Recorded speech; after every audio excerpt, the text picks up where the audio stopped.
they're both very contemptuous about each other when they are talking business over here. So Smithers reminds, you were glad enough for me to take you on it when you landed here first. So we get to know that Smithers had hired him. Smithers had given Jones an opportunity to work for him, to work with him when Jones got to the island first. And he's also reminding Jones that you did not have these airs then, these arrogant airs during those days.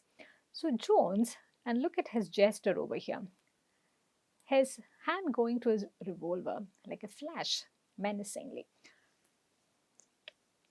Jones uses threatening language quite generously, exercises his power, performs his power quite unscrupulously throughout this play. So Jones is asking this, he says, talk polite, white man. He's threatening him. And he emphasizes the whiteness over here to show that it's a completely changed order over here. And he need not be at the mercy of Jones just because he had given Jones an opportunity to get it started in the islands when he first reached there. So we do not exactly know the details at the moment.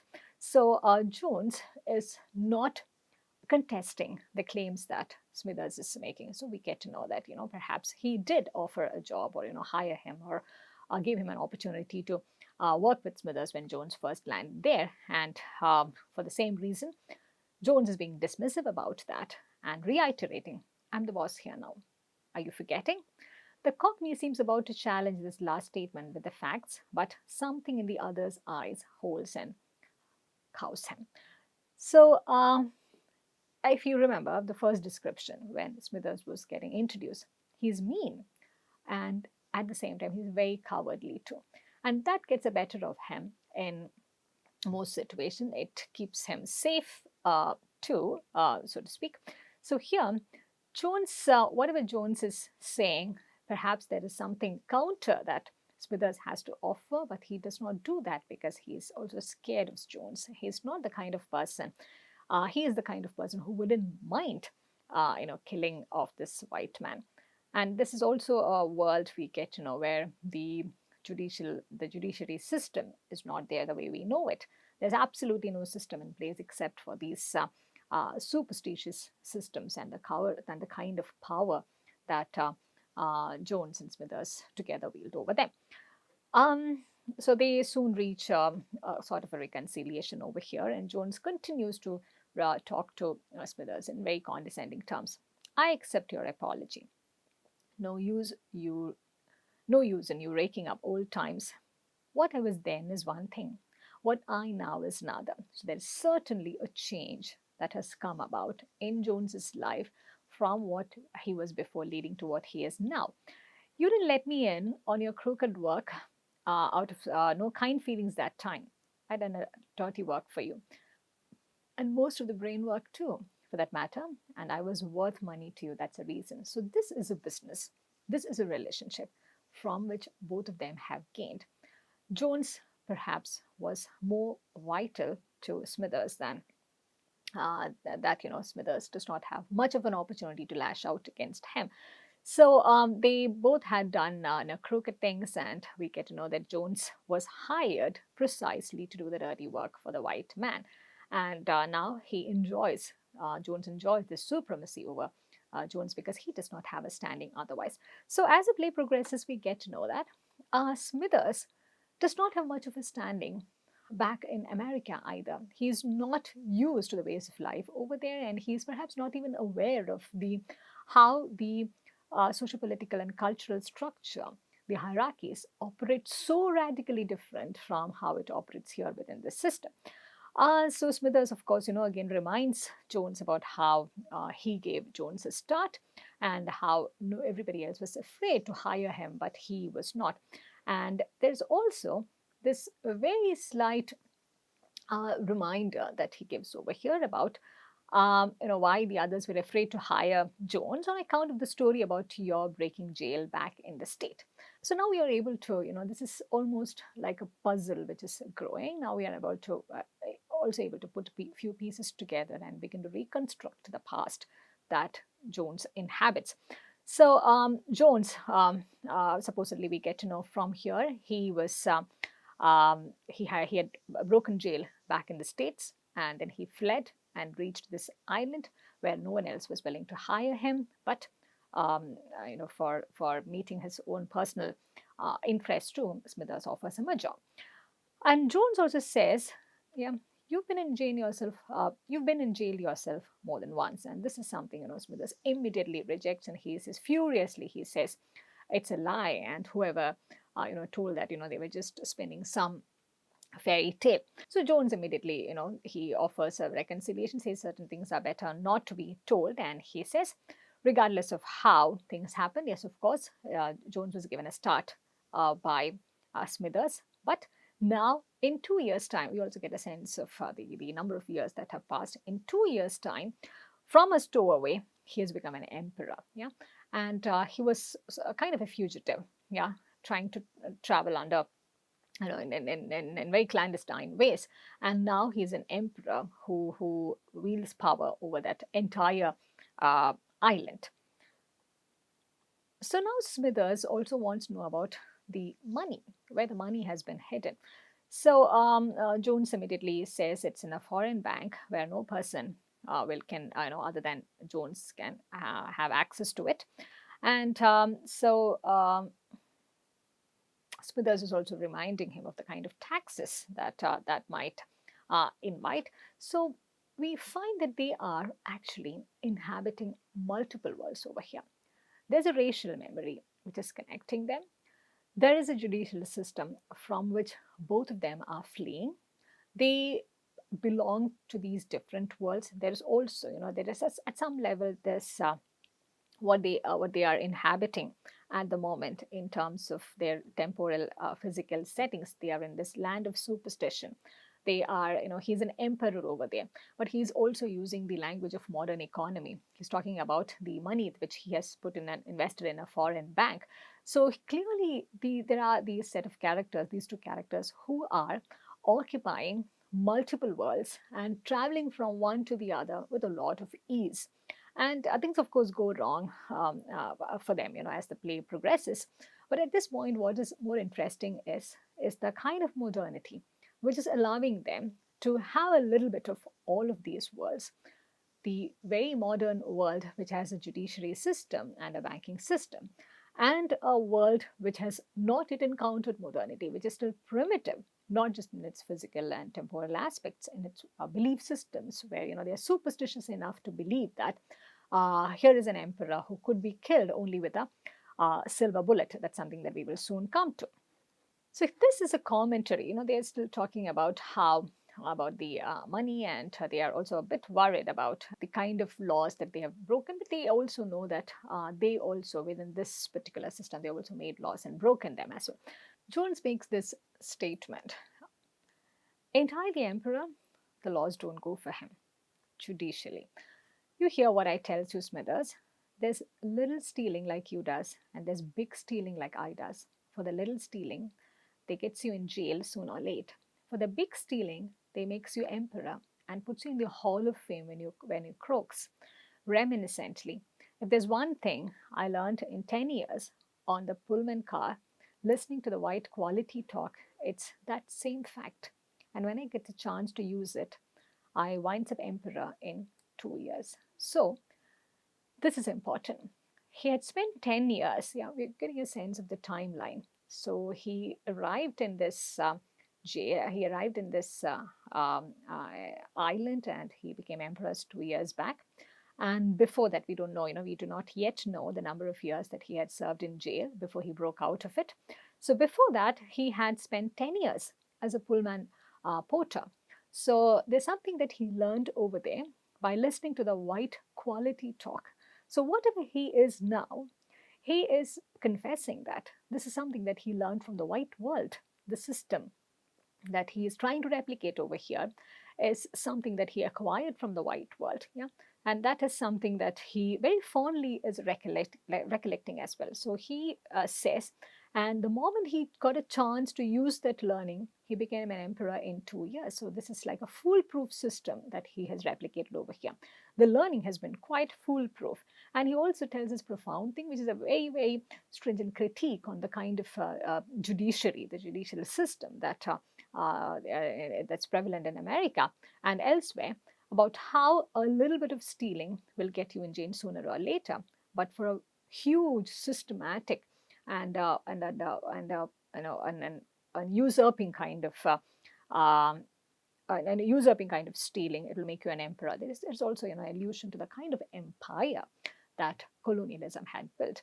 It's a sort of subtle way in which the formation of the foundings of the empire have been critiqued at the wake of in the early 20th century. It's also the time when a lot of discourses surrounding the new kind of modernity and the new kind of nation building were gaining momentum, not just in Europe but in different parts of the world. So here is a subtle critique about the philosophy which was underlying in the formation of the empires. And that clearly, the colonial race for empires, for building empires, that was a race to which America was not part of. So we do find an outsider's critique over here when these notions are being put to test. So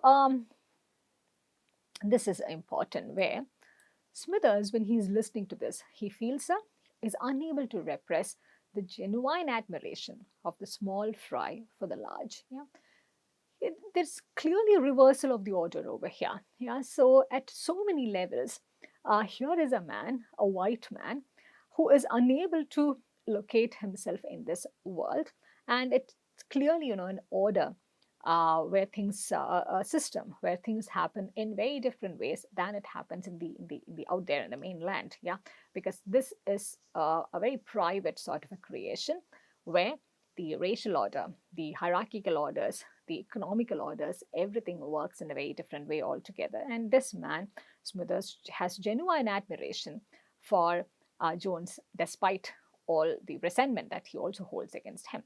So they have this brief talk about when Smithers believes that it's all his good luck, and Jones severely, he dismisses that notion. It's not about luck at all, and he says, start talking about the silver bullet. Yeah, how?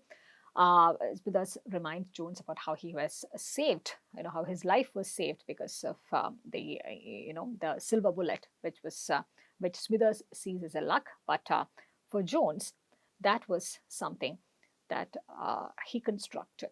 That is a life-saving thing that he constructed, that he made up from his own brain, and that worked because the others were willing to buy it. So there is absolutely no belief that Jones has in luck. It's entirely, he's a self-made man. He takes great pride in that. He belonged to a system in both sides, whether in America or in this current setting. There's nothing which is organically suited to preserve him. There is nothing over here or there which will automatically work to his advantage. He needs to constantly move against the grain, and he needs to constantly reinvent systems, and he needs to fit in ways that's most convenient for him, that's most advantageous to him. So he is the kind of person who cannot afford to believe in luck, but has to believe in the kind of effort that he's putting, the kind of manipulative efforts and the kind of unscrupulous things that he does in order to make himself emperor and also stay in power. Yeah, so he elaborates that in very clear terms and says, I got brains and I uses them quick. That is not luck. Yeah, so there's a clear differentiation here between luck and the use of brains, on which Jones takes great pride on. So there is a brief discussion about how these the folks in the island, they were foolish enough to believe in this or whatever story that he created about the silver bullet, that Jones said he could be killed only with a silver bullet, and this is how he sells the story to him, which they believe to. It's playing on my bluff. It has a silver bullet molded, and I tell him when the time comes, I kill myself with it. I tell him that's because I'm the only man in the world big enough to hit me. No use in their trying. And they are convinced by the logic of that argument, because they are also, they are already a bit prone to these superstitious beliefs, and he knows the right chord to strike.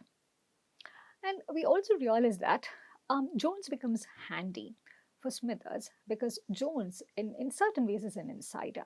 In so many different ways, almost at all levels, Smithers is an outsider. He may not fit in any of these worlds that we are being introduced to in this play. But Jones becomes an insider in in the setting that we are being introduced to, and he also tells them about, and ain't I got to learn their lingo and teach some of them English before I can talk to them. And he talks about, the kind of work that he had to put in order to, for Smithers to communicate with them. And Jones here acts as a mediator and then grows into this all powerful emperor. And we again get a sense of time over here. Smithers, in the 10 years you've been here, don't you know it's money in your pocket trading with them if you does, but you're too shiftless to take the trouble. So it is Jones who has put in the effort, who has taken the risk, and in the last 2 years, a huge difference has been made despite the long 10 years that Smithers had spent there. He must have been one of those people who were looking for fortune in this world outside of America, and who didn't quite make it big because he didn't have the kind of language, he didn't have the kind of access to the inside world, which is being facilitated by Jones. So Jones, interestingly, coming back to their brief discussion on the silver bullet, Jones also had a silver bullet made. So it's a metaphorical presence over here. It is like this an almost false security system over here. So he takes out his revolver and he takes a silver bullet, and Smithers, in a complete fascination, he wants to reach out and touch it. Jones does not let him touch it. Keep your hands where they belong, white man. Yeah. So this is, again, this is the second time in scene one that he is addressing him in a derogatory way as a white man. So we find that, even this way in which swear words operate over here, the way in which derogatorily whiteness is being used over here, it's again a reversal of the order. Yeah. So just the way in this main world, in the mainland world of America, where they are, where the blackness becomes derogatory here, Jones is using whiteness as a derogatory term. So, yeah, of course, Smithers takes great offense with that. And yeah, and here, there's also this momentary time right after this, where Jones also realizes that whatever he has, the power that he wields, the kind of system that he maintains over here, it is not going to last forever. Yeah. And he also thinks it is just perhaps, good for another 6 months before they get to me. And this is the awareness which also highlights the human judicial quality, the discretionary quality within Jones's, consciousness. Yeah. He's on the one hand, he is quite recklessly and quite irrationally holding power over there. He's manipulating the superstitious beliefs of the natives, but he's also aware, he's also very smartly invested in a foreign bank. He's also conscious that, this is not something which is going to last forever.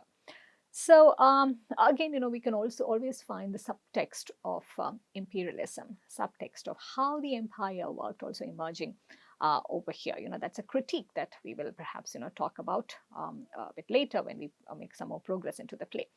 Smithers also reminds him that there's no place that he can actually go back to. He cannot go back to the bloody states. Yeah. And Jones is saying, is it because of, on account of that story? Yeah, it's interesting how, he keeps referring to this as a story. Yeah, he does not want to believe in that. It's like seen as a narrative which has been constructed out of nowhere.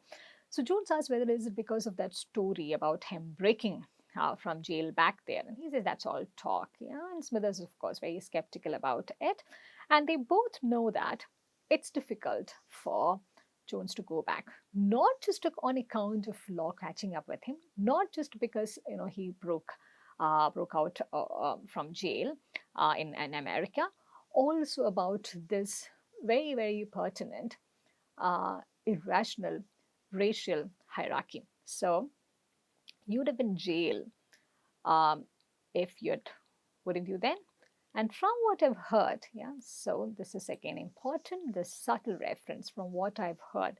Smithers also does not have a first hand knowledge about how things operate in America. From what I've heard, it isn't healthy for a black to kill a white man in the States. They burn them in oil, don't they? Yeah. So this is a crime that he had committed. Yeah. He was in jail for killing a white man. He was in jail in America because he's a black man. Jones is a black man who killed a white man. So the murder has um, a double significance and implication over here. And it's a racial crime. It is also racial crime, not in the sense that we understand it today. It is a racial crime on account of the racial hierarchy that exists over there. It is more, it's perhaps, a more severe a crime than a white man killing a white man, or a black man or a white man killing a black man. This is a very, very severe, unforgivable crime, because if not for the law catching up to him, it's also about, there are other kinds of punishments, yeah, which are more illegal, yeah, because it's also the time when, lynching, racial lynching was also happening there. There is, Smithers reminds him very wickedly that, yeah, I've heard that in America, they are these offenders, these offenders are burnt in oil. Jones with a cool deadliness. You mean lynching would scare me? Well, I tell you, Smithers, maybe I did kill one white man back there. Maybe I did. And maybe I kill another right here before long if you don't look out. So, now they are talking. Now, he's not pretending that it's a story anymore. He says, Ken, and this is a fact, which is also being used as a threat. I killed a white man in America, and I wouldn't think twice before killing another white man right here. So Smithers, obviously, this throws him off his guard. Very briefly, talking about, and because Jones also gets into this mode here, and he's beginning to feel a bit boastful about what he did. Yeah, because there is a kind of racial superiority that he also feels here, though momentarily. Maybe I went to jail there for getting into an argument with razors over a crap game. Maybe I get 20 years when that colored man died. Maybe I got into another argument with a prison guard when we were working on the roads. Yeah. So we get these, through these snippets of conversation, where Jones is also in denial, we get a sense of what could have happened. He first went to jail because he killed a white man, and that was a result of an argument over a game. And he gets 20 years, he gets sentenced for 20 years, and over there again he gets into another argument, another issue with a guard. So we don't know exactly we don't know exactly what happened with the prison guard over there. He hits me with a whip, and I split his head with a shovel, and runs away and files a chain off my leg and gets away safe. Yeah, so it hit, yeah, and we don't know the implications of it. We had hit a prison guard as well, and he broke out of jail after that. So Smithers is now a bit terrified too. It's one thing to sarcastically taunt Jones when he is in denial, when he does not want to admit his crime. But when Jones is not in denial, and because physically he's more powerful, he's someone who has committed murder before. He's someone who's broken jail in America and fled from there to reach this country, and he's also become the emperor over here. Smithers is entirely aware of what this man could do and what this man has done. So now he is a bit terrified, and he wants to extend a hand of friendship, which Jones immediately responds to as well. And yes, and Smithers now, they occasionally, it's a very interesting conversation that they have at all points of time. They both know that this time of this sort of control that they have over this island and his tenure as this emperor, the self-imposed emperor, it's all going to come to an end. And Smithers also asks him half warningly and half mockingly that whether it's time, maybe it's getting time for him to resign with that blooming silver bullet. Yeah. So Jones is still not entirely sure of what has happened in the morning. Now, let's quickly recollect how the scene opened. And all of them, all the guards, servants, all the workers, courtiers, everyone, they all have run away from them. So Jones is again, briefly in denial about that, wondering whether they are all, just trying to pretend that everything is normal and saying maybe they are all there in the garden sleeping, because they usually tend to sneak away and laze around when I am napping too.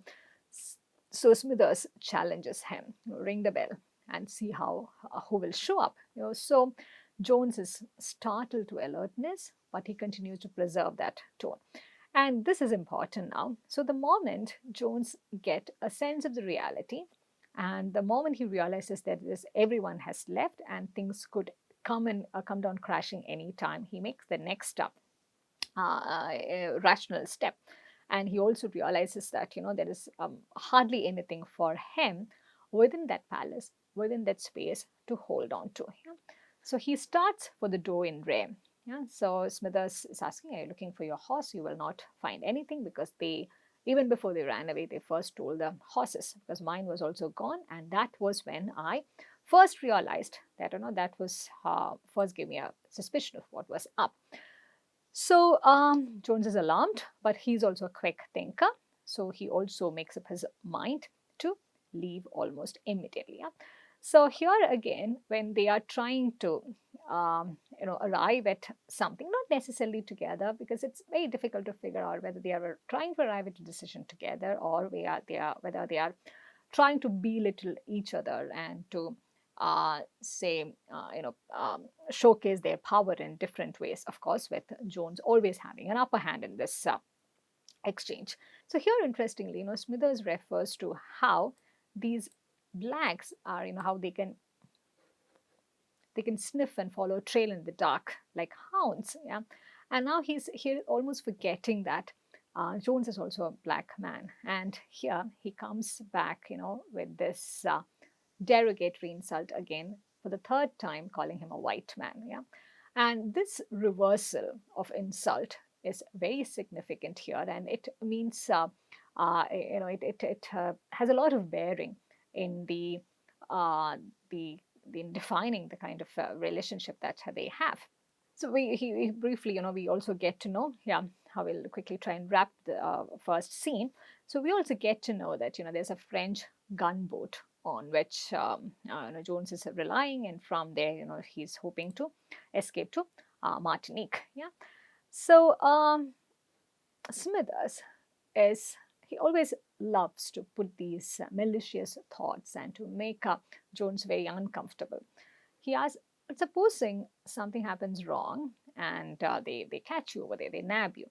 They don't. That's the answer. So Jones, if you look through these exchanges, we can also find a pattern. Jones's immediate response to every situation is to respond in denial. It takes him, because that's also the time that he takes in to process things. And we cannot entirely blame him for living in denial, for responding with denial to certain situations, because he has, with the status of his, him being an emperor, he's achieved something which is entirely unthinkable for a regular black man. That is what he has done with his life. So his first response, his instinctive response, is to stay in denial, and also process his way towards some practical thought in that process. Yeah. So he also says, Smithers like provokes him into telling him, what's his backup plan. And Jones says, I've got 5 lead bullets. Yeah. And after that, I've got the silver bullet to cheat them out to getting me. So Smithers continues to mock him and says, yes, for getting that silver bullet, you'll bump yourself off in style. So this is what, looks like the tentative plan for Jones, yeah, which is why the silver bullet continues to be very important. That provides him with a false sense of security. It is that metaphorical presence about his, safety net, yeah. So he thinks that, he will be able to, manage this in style with that silver bullet. So now he's brought back to reality again with the sound of drum beating, and Smithers clarifies it. That drum is beating. The drum beats are for you. They're coming for you. It means that the bleeding ceremony has started. I've heard it before, and I know. So he is, making use of he's now showing off his knowledge in the island. He's been there for 10 years, and Jones has been there for just 2 years now. Ceremony, what ceremony? He's clearly clueless about it. It's a very genuine question over here. The blacks is holding a bloody meeting, having a war dance, getting their courage worked up before they start after you. Yeah. So Jones is, back to his usual confident self, saying, they do need courage to come after him. And now there's a brief discussion on religion. Very interestingly, so Jones now he is also trying to draw strength and confidence from Baptist Church, from a, a religious system that he has left behind, from Christianity that he has left behind. So now he's he starts this on a very contemptuous note, and he's reminding Smithers that don't you know that I had that I was a good member. I was a member in good standing in the Baptist Church, yeah. And before he got into trouble, and he now thinks and he claims that the Baptist Church will protect him from whatever is about to befall him, from the superstitious.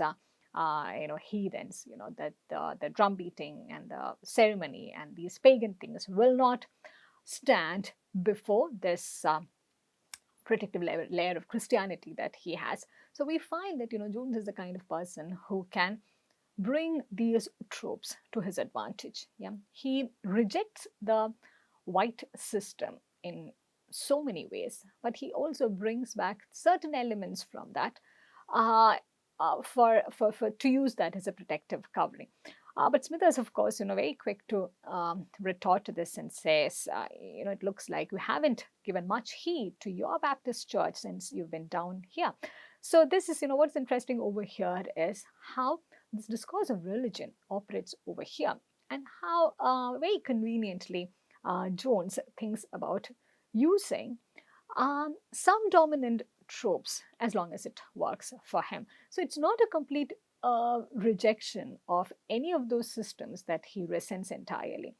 More than it, he's trying to replicate those systems to his advantage, whether it is the judiciary system or the model of the empire, or here, how the moral framework of Christianity. He is happy to draw from whichever system that comes in handy for him. And what's again, more interesting is he's familiar with all these systems. Yeah, he's been in all these systems. He clearly knows how things work in those, perhaps a bit more than what Smithers himself knows.